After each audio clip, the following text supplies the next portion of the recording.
Yeah, I can hear you. It's kind of staticky. What? Yeah. All right. Looks like we're finally back live, guys. Sorry about all that. That was operator error, and I apologize for all that.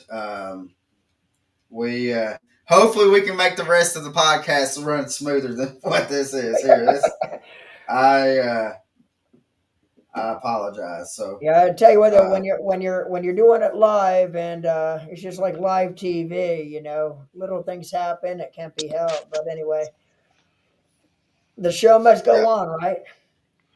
yeah. So Yes, um, sir. I don't even remember where we were at. So sight fishing, the James River and stuff like that. So do you like fishing bodies of water that have the current over like Highland reservoirs? So I'm gonna be honest with you. It doesn't matter where I go, just as long as there's a lot of bass in it. And I got to the point where I love just fishing shallow, and Right, then and then I got to a point where it was just I wanted to fish, any way I could catch, right, or if I was fishing or sight fishing or cranking a plug or however I had to catch them. That's the way that I wanted to fish. Right, right. And, right. and that's the way you have to be, that's the way it was back in the day. Now it's kind of a one-sided kind of coin, you know what I'm saying? I mean if Yeah, you don't put your trolling motor over and just start zigzagging around out in the middle of the lake, you really don't catch nothing anymore. Yeah. So yeah. And if you don't come out nowadays, it seems like if you don't come back to the boat ramp with the crick in your neck, you're not catching fish. So, but um, So I do want we're kind of hitting on the forward facing sonar and stuff like that. I do want to ask you though, uh, what is your screen? Because Bass went to where you can only have so many inches of screen. So how do you have your screen set up this year? so this year, I'm going to be running 16s up front and 112 in the back. Just most of the time, it just depends what kind of where I'm going or where I'm at. But I'll either take one of the 16s off the front, leave the 212s in the back, or I'll just run a chart because my practice is over. I kind of know where I'm going and what I'm going to be doing. So there's not going to be much Right, looking around. You know what I'm saying? Right, So right. right. I'm gonna, use as much as I can with my Lowrance screens. I mean, I was thinking about maybe putting a 9 back there, so it'd be whatever. But I'm like, man, I ain't. I'm just gonna roll with it, see what it Yeah. does. Yeah, I mean, it kind of is what it is, and I mean, and people think though if you have that forward facing sonar, I seen the best video uh, about the forward facing sonar, and it's the guy. He said, "Man, I don't know what's going on, but people say once I put this forward facing sonar on, the fish are just going to be jumping in my boat." But he says I turned the thing on, and I don't see them jumping in my boat. So Yeah, I was like, yeah, yeah. And so, but yeah, it's definitely changed the world of bass fishing. yeah, and what um and Norman and I we talked about it on the podcast and stuff. To me, it's been more of a learning tool than really going out there and making a difference in my bass, like the catches that I have. I probably have caught a little bit more than what I have, but I've been able to learn so much of the behavior of a Right. bass over the past 2.5, 3 years of having it on my boat. Yeah, Um, and but I'm an angler like you that I rather if I can be within 12 feet and shallower, that's where I'd rather be. That is my go-to zone, 12 feet and shallow. I'd rather just throw a Texas rig, shaky head or something, or crank it and just do something shallow myself. And so, yeah, yeah. Being uh, done with it. yeah, yeah, and to me, it's just kind of going back to my roots and just going back. And I mean, that's how we learned, and And so that's just how I feel comfortable, especially if I'm in a tournament setting that I want to be as comfortable as possible.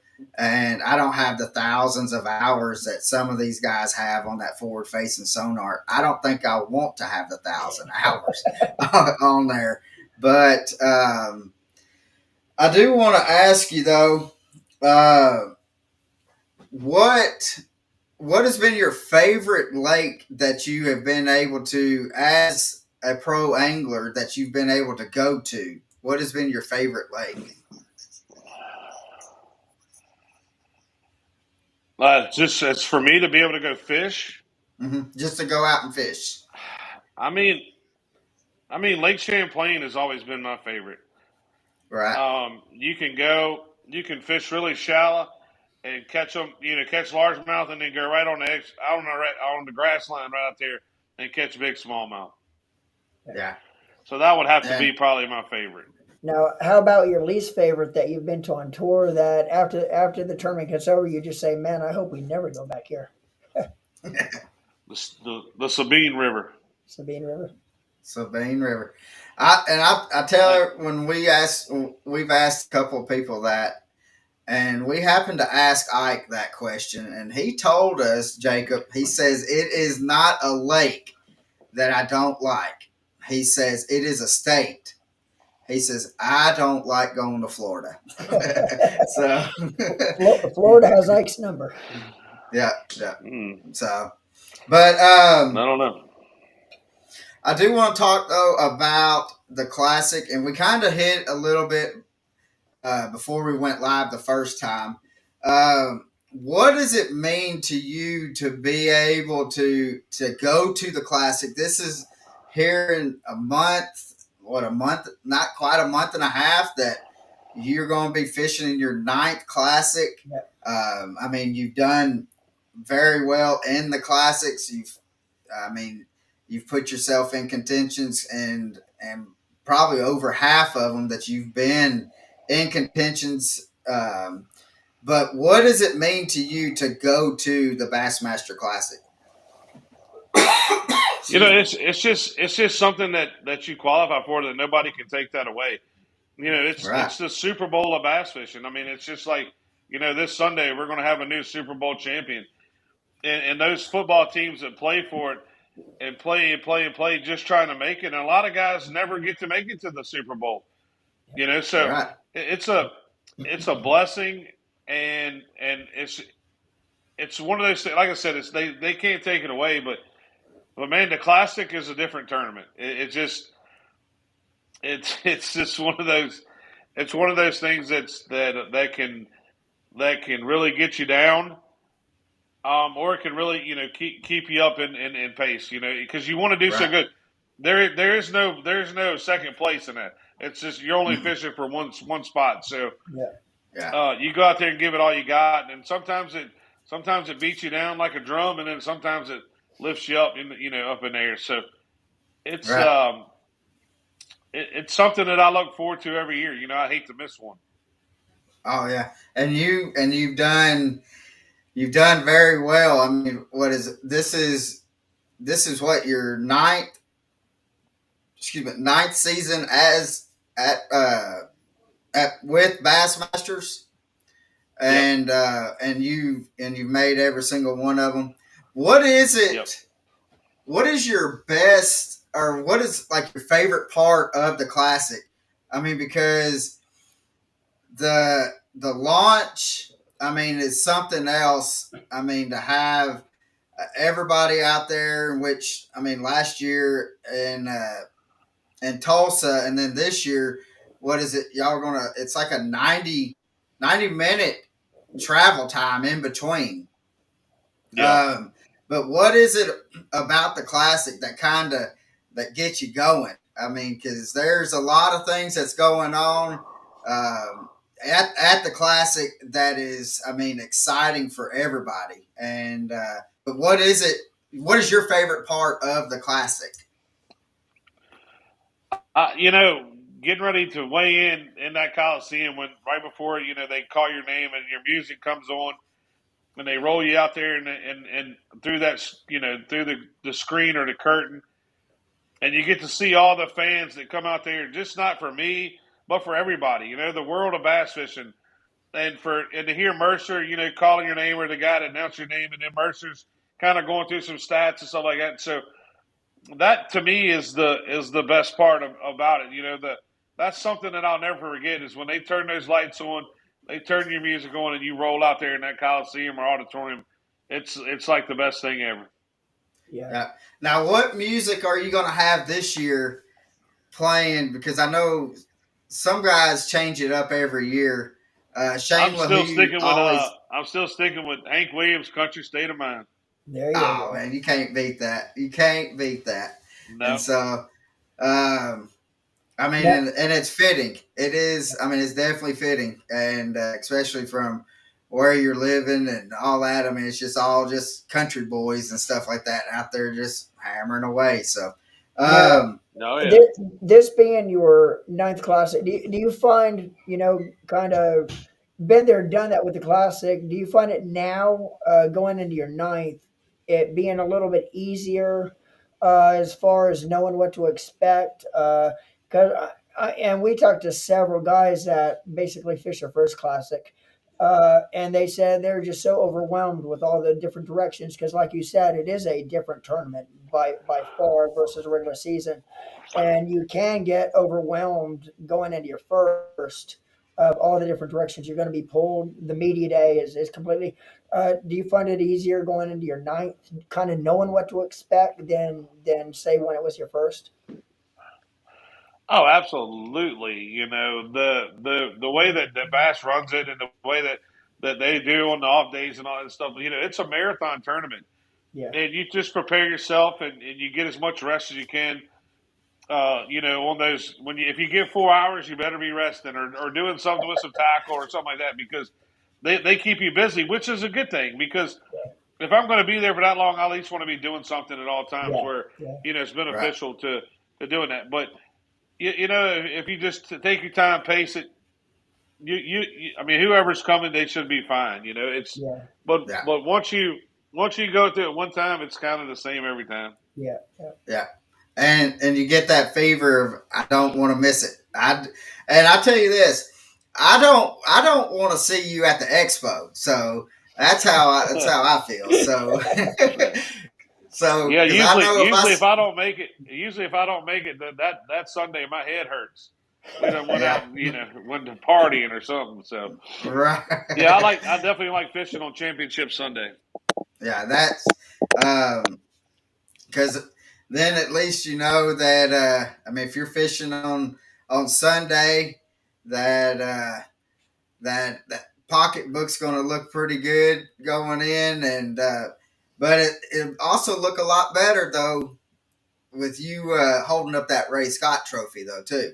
yeah. Oh yeah, Yeah, that trophy would mean everything, and the money is one thing. The money can come and go, but that trophy will never leave the house. yeah, Mm-mm. And that's just something that we strive for. It's just to be able to have that title, to be able to say, "Hey, I was a Bassmaster Classic champion." One of my good Yeah, friends, Hank Cherry's done it twice. yeah, yeah, So it's something that I strive for. It's something I look forward to every year, and you build so much, I guess, animosity getting there to it, and then it's like it's there, and then it's gone. Then, yeah. then you're then you're preparing for the next one, or trying to make it to the next one. So, like I said, it happens every year. But man, does it come? It comes really slow, but man, does it leave fast. All yeah. right. Now, do like during the year, are you keeping track of like where you are for the classic, or do you just kind of wait till the end of the year and kind of see how the cards have fell out there in the end of the year? Sometimes I'll take a peek at it just to make sure. But you kind of have that feeling that if you haven't got a check in two of them or something like that, then Right. it's time to start stepping up the games. But Right. usually you have a kind of a mindset about where you're at, Yeah. and the good thing with Bass, they're always putting out the Angler of the Year stuff, and it's always getting updates and stuff like that. So you kind of you kind of know what's going on the whole time. But I mean, looking at the point, a lot of guys don't look at the points. And I know some guys that were leading England year, they wouldn't look at them or, so I'm not that kind of guy. I want to know exactly kind of where I'm at all times, but Right. it is what it is. Yeah. Now, is there a lake this year that you are looking forward to? I mean, I'm looking forward to going to Lake Okeechobee. I kind of like getting down there and being able to, get around a bunch of vegetation and those suckers hide and all. They have a really good tendency to hide down there, and I like getting in there and beating around in there and trying to find them. Yeah. Yeah. Now, uh, I have fished Okeechobee once. I guess you can kind of say that. I mean, I just went and I was fishing off the bank and stuff. And here, I seen something here this past week, and I think it was an open that was on Okeechobee. Or there was a tournament here this past week or two that was on Okeechobee that there was like four boats that was running through the boat channel. And I mean, and this dude was, well, y'all know how like the boat channel is maybe a boat and a half wide or whatever. And the dude just hammered right. I mean, four boats just went whoa, whoa, whoa, whoa, right past him. And what, because people were giving those anglers a hard time. What is it about the boat channel that people were giving? Because they were saying that they should have slowed down in that boat channel because the dude had half of his boat was in the boat channel. And I'll say one thing Yeah. So before Jacob answers too is that guy that everybody's giving a hard time to that actually went by him. He was 100% in the right. He did slow down, but he could not come off pad because below him was about a foot of water, and he was actually going okay, through the channel where right, that guy was fishing. And if he slowed down, he'd be done. He'd have to idle for about a mile or two before he had enough water to get yeah. back up.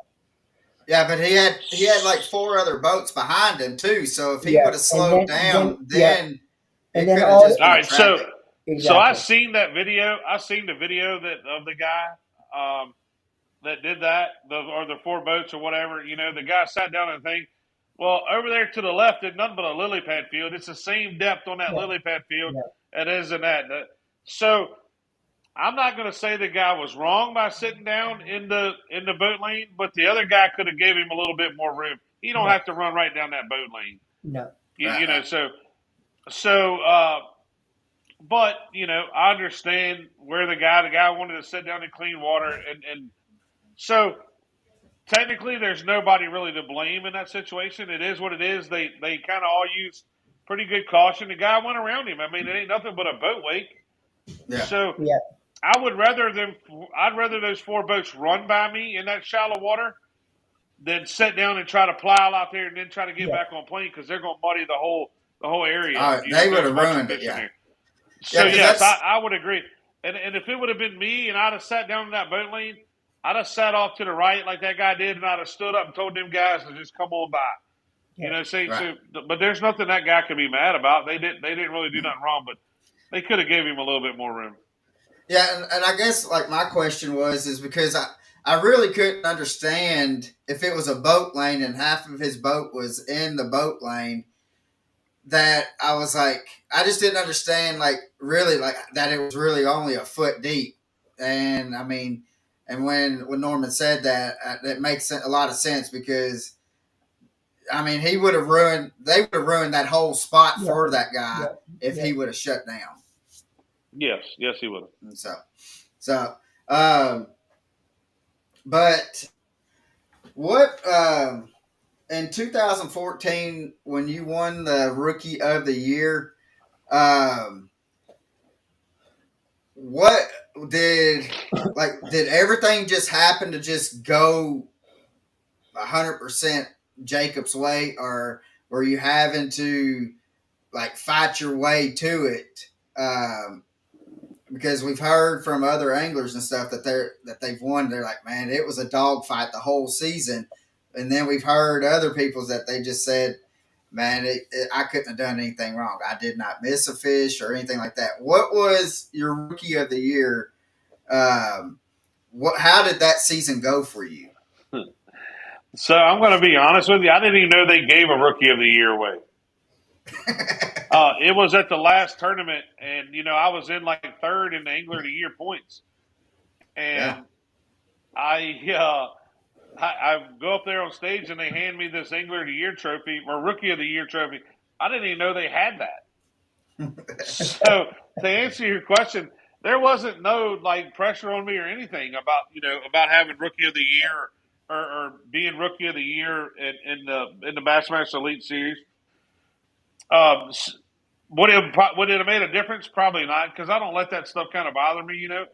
I just it is like my whole mindset about bass fishing. It is what it is. If it's meant to be, it's going to be. Yeah. Right. You put yourself, you work hard, put yourself in the situations, and make the right decisions. Then it is what it is. You know what I'm saying? You can't hold nothing back. You can't blame it on nobody but yourself. And Exactly. and that was the way that year went. So it was it was a fun year. I can tell you that. I won Toledo Bend. That was my first year. I got to fish the elites. I won Toledo Bend. Sight fishing a little bit, catching them off a shad spawn. But I mean, there was really nothing in there that really made me change anything about like rookie of the year or anything. Right. I will say something. Back then, rookie of the year got a trophy, a little bitty trophy. Now they get 10 grand. So yeah, Yeah. I always Hey, miss out on the good stuff. yeah. Um, we was talking earlier, and you said something about Hartwell that you have done well on Hartwell, and which y'all are going back to Hartwell this year. And what is it about Hartwell that you really enjoy fishing? Man, the thing is, and this is, I like any lake like that. Like Hartwell has a big abundance of bass, so you can catch them from the dam all the way to Clemson, all the way up to Georgia, as far as you want to go. So there's no really set area on the lake that's any better than anything else. So Right. nobody's really bundled up. We're all spread out across the whole lake, and I think that's what makes it so good. And plus, they got big spotted bass in there and big largemouth. They're Right. herring chasers. I got to fish a lot of lakes that have herring lakes, and where how they kind of dictate because of some buddies and stuff that I have in South Carolina. But it's clear. It's deep. It's got a lot of standing timber, and it's got a lot of bass in it. And that's just Yeah. what I like about it. Now, like usually, like we'll see, like some of the anglers will kind of sit off and just kind of wait until those bass blow up on them herons, and for the most part, they're throwing top water, something top water on them blue herons. Uh, is that kind of your ball game that you would try to do, just to kind of sit back and kind of just, if you're around, make sure that you're around that blue heron? Are you sitting and waiting on that? Are you going and maybe pitching some docks or whatever, and going shallow? It just depends on if those herring are spawning or not really good, because I mean it doesn't take long. First thing and first thing in the morning, you take off running around the lake and you pull up some of them red clay points and all that, and then, kind of like Murray or whatever. But it just depends on what's going on that time of year. I mean, it could be that's what's going to take it over. I mean, it could be the fish are still out, kind of roaming around, schooling maybe out in the middle on some of those things, or spawning or going down the bank or whatever. But like everybody always asks me the same questions. What do you think about going to this lake at this time of year? You'll never ever hear me say, "Well, man, I can't wait to look there because they're going to be doing this." I never rig any rods or anything. I always get there and see what the watercolor looks like, what the water temperature is, the time of year. Right. Those things is what I key on. So I never had a set mentality of going to any lake or reservoir or Right. river that we're going to. Yeah. Yeah, and I think that mentality helps you out so much, and especially to where you're going in there fresh. You're allowing the lake and the fish to tell you what they're wanting. To where you're not going in with the game plan of, well, this is how I'm going to catch them, and if that don't happen, then you just wasted a tournament because you went planning on, well, this is how I caught them here last year, or what last time we were here. And I think that's probably one of the best answers that we've heard. That just kind of going with a blank slate and allowing the water and the fish to tell you what they're wanting. Yeah. So, Absolutely. I mean, just like do you go ahead? Go ahead. the best thing that I can ever give to anybody in the world of bass fishing is an open mind and not be scared to change. Right. Yeah, because um, and which we see in tournaments and stuff like that, to where, and especially the younger anglers and stuff, that they may go to a lake fishing high school or college, that they want to fish from the past, and so it's and I think that kind of hinders them in that tournament when they go and fish from the past. Yeah, absolutely. You can never fish. You can never fish off past history. I mean, you can check past history. It maybe it'll maybe whatever, but 9 times out of 10, it's always finding something new. Right, right. Um, so what do you do? Do you What are your hobbies outside of fishing? Are you just all year fishing? I run a duck hunting operation in Tappahannock, Virginia. So I got ducks. As soon as I get done with fishing, I'm deer hunting, duck hunting, rabbit hunting. I turkey hunt in the spring, and I like to play golf. Heck yeah. And none of that was anything that has to do with indoors. It's all keeping you outdoors. Yeah, the only time I'm usually indoors is if it's raining or snowing. Yeah, Right. I think a Oh, couple of times. I think a fair couple of share. times I called you right after the end of your season. I called you on the phone. You answered, and you said I think you were dove hunting.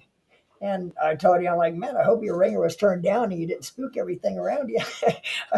Yeah, So do do you hunt with dogs? I see that's behind you. You've got, looks like some labs behind you on that picture. yeah. I got a black lab that I duck hunt with, but this 2 days, 3 days ago, I went rabbit hunting with Woo Daves. Woo came up to the plantation. We ended up killing, I don't know, 20 or 25 rabbits, and his dogs ran them. Him and a buddy of his named Johnny Jones. And it's just one of those things where you get to spend some time with great friends and the camaraderie that goes on. Yeah, But yeah, we deer hunt with dogs a little bit. We rabbit hunt with dogs a little bit, but most of the time it's usually bow hunting or muzzleloader hunting, just steel hunting, sitting in a stand. Right, right. Now, I got a story when with you talking about hunting with dogs. My dad's dad, my grandpa, he used to have. They used to do some quail hunting, and a guy that worked with him was talking about like how he had the best hunting dog that is out there, and will track anything down, will go get anything. And so he told my grandpa, he said, don't bring your dog. Well, my grandpa's like, well, I'm going to bring the dog. We'll see how your dog does. And so he, so they go along this little brush line, and the dog points out the quail. He gives him the signal to go spook it up. It spooked it up, and then the guns start going off. That dog tucked tail and ran up underneath the truck and howled the rest of the time they were hunting. Yeah, So my grandpa said that dog's useless now. He says you just need to put that dog on the front porch.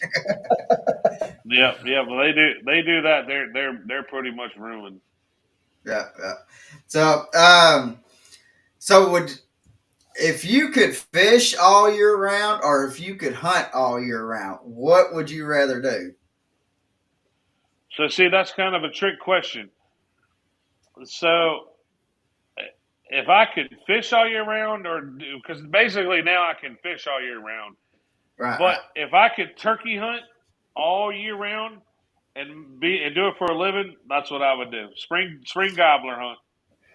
What is it? Because I've never turkey hunted. What is it about turkey hunting that uh, that has like attracts you to turkey hunting? Man, I don't know. It's just something about in the spring. Well, you get out there with a cup of coffee in your hand. You sit on the front of the truck. Everything starts waking up, and then he cuts loose down in that holler down there, or up there on the side of a ridge, or on the edge of a field, or something. And then two or three of them get the gobbling. To me, there's just no better sound in the world. Right. I don't know.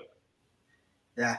And I again because I've never experienced that. I think that'd be a blast just to see. But I've seen like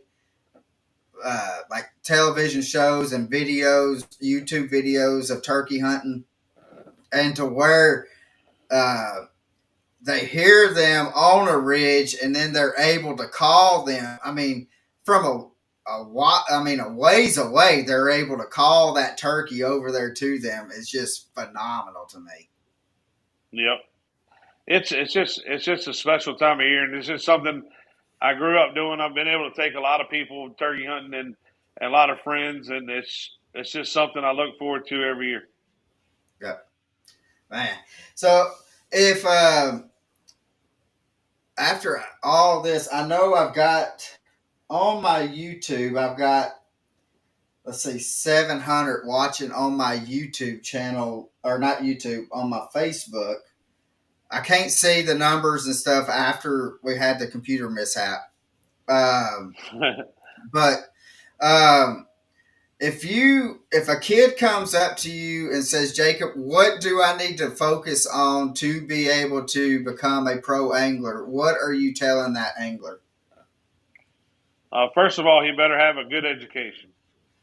He better have something to be able to fall back on because, and I say this and I get this all the time from parents say, man, my kid is the best bass fisherman that's going to be, he's going to be the next whatever. And I'll say, man, I really, really hope so because, Yeah, we welcome kids in this sport and the way the college kids and all that stuff, the college tournaments, the high school tournaments stuff, they're the future of our sport, which is going to keep it alive. But I always say, make sure they have an education, make sure they have something they can fall back on because if you put 150 kids in a room, only probably one or two of them are going to make it.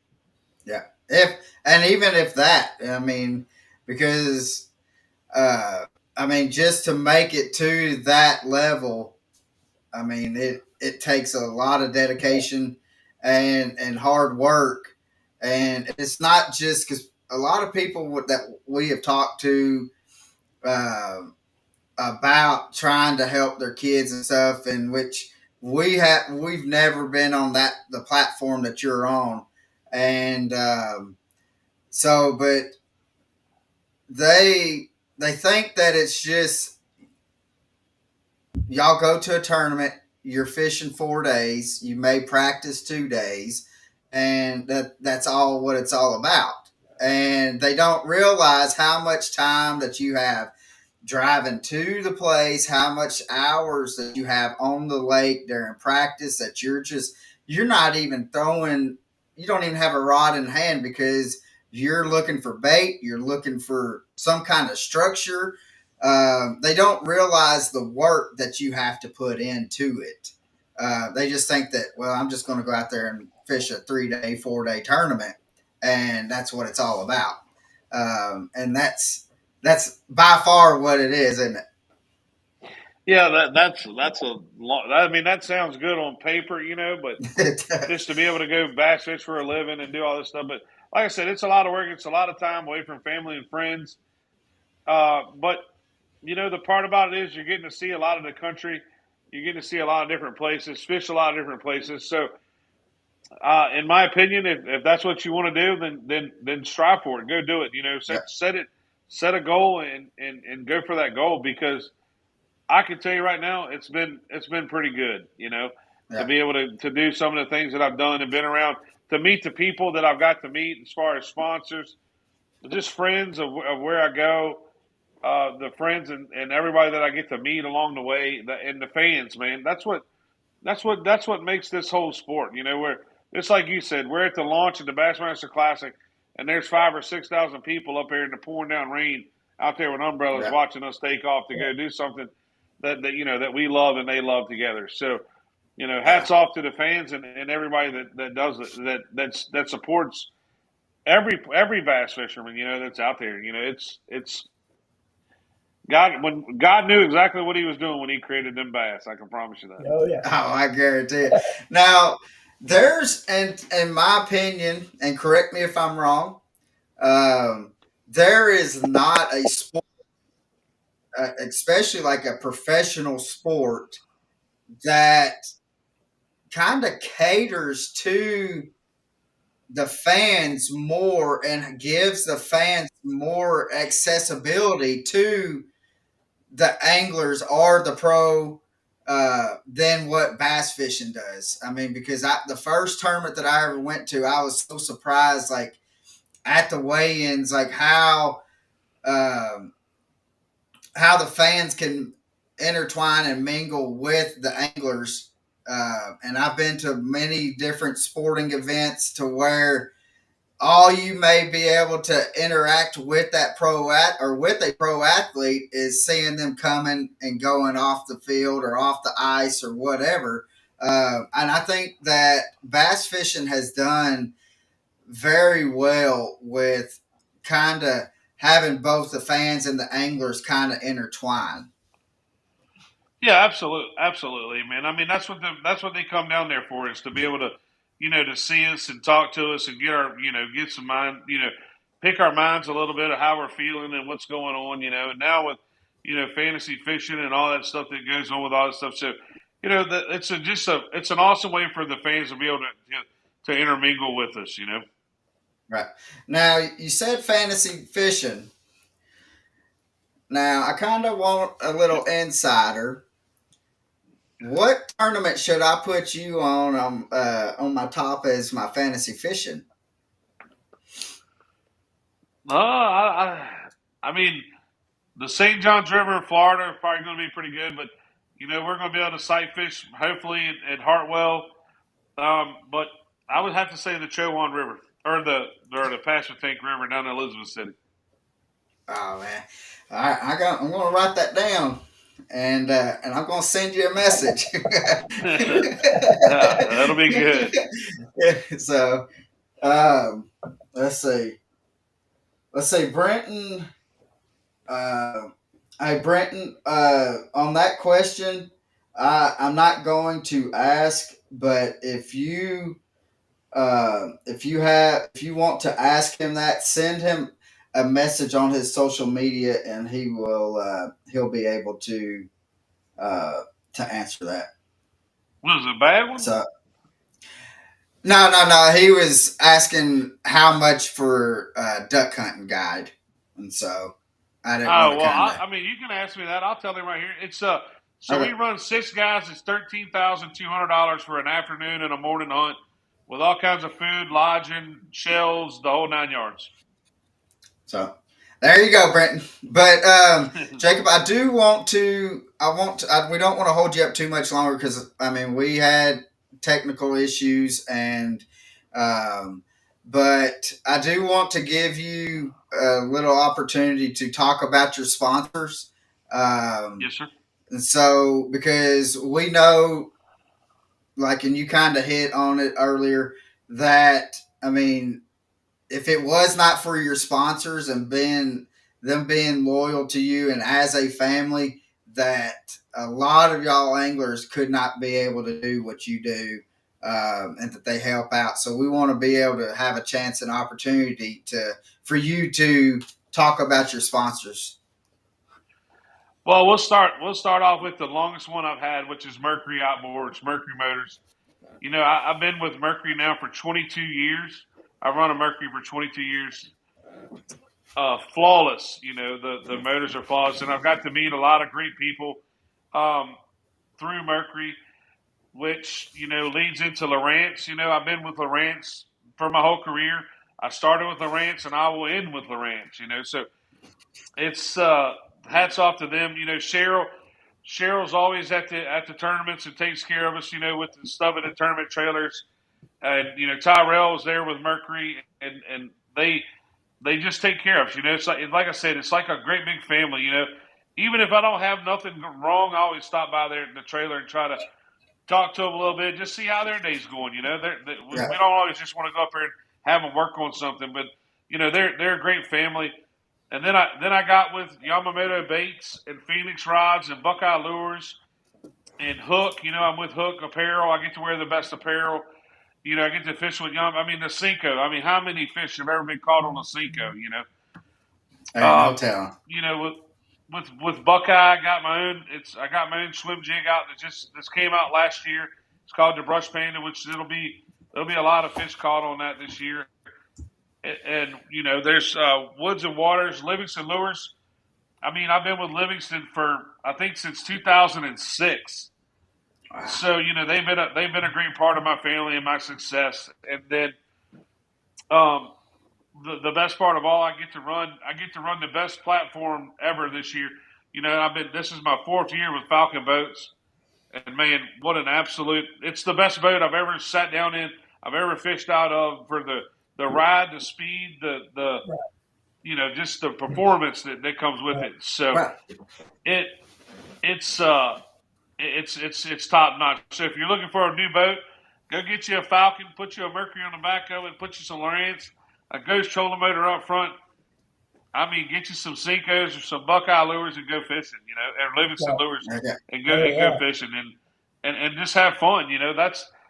That's the whole part about it. We're serious when we go do this, but the guys that are not having fun doing it, those are the guys that are not doing really well. You still have to have fun with something that you enjoy doing. Yeah. So you said Mercury, and you said that you go and holler at them, even if you don't have any issues and stuff like that. I've had on my boats, I've had Mercury motors, and I've thoroughly enjoyed Mercury motors. But if I can get you to do me a favor, my cousin is Dan Tucker with Yamaha. So I imagine, and I see the smile on your face a little bit. So, yep. So next time you see him, if you can just give him a little hard time for me and stuff, and just keep it going. Because I believe he has a in. nickname, doesn't he? What do they call him? Spooner? I don't know. They call him Boner. Boner. That's right. I was getting you to say it. So yeah. They either call him Boner or Bone, but he's a good guy, man. He's helped me out over the years. When I was fishing some Everstarts before that, and I think I did fish 1 year of FLW. I did run a Yamaha when I was coming up, and Dan and all those guys, Monkey and all those guys took really good care of me, man. And you that's what it's all about, man. They're top notch people. I've been, they've been around forever, just like me. I feel like, one of the old guys now, but those guys are the best. And like I said, we couldn't do what we do without them. Yeah. So when you said that, and I was like, I gotta tell him to give old Dan a hard time. And don't worry, I will give him a hard time. So, but let's see. Matt Dillon says, "What age do you retire your lab for duck hunting?" My last lab I had was 16. He was a chocolate lab. I retired him when he was like 14. But usually labs don't really live that long. I was very exceptional to have my chocolate live that long. But it just depends on till he quits going. That's what.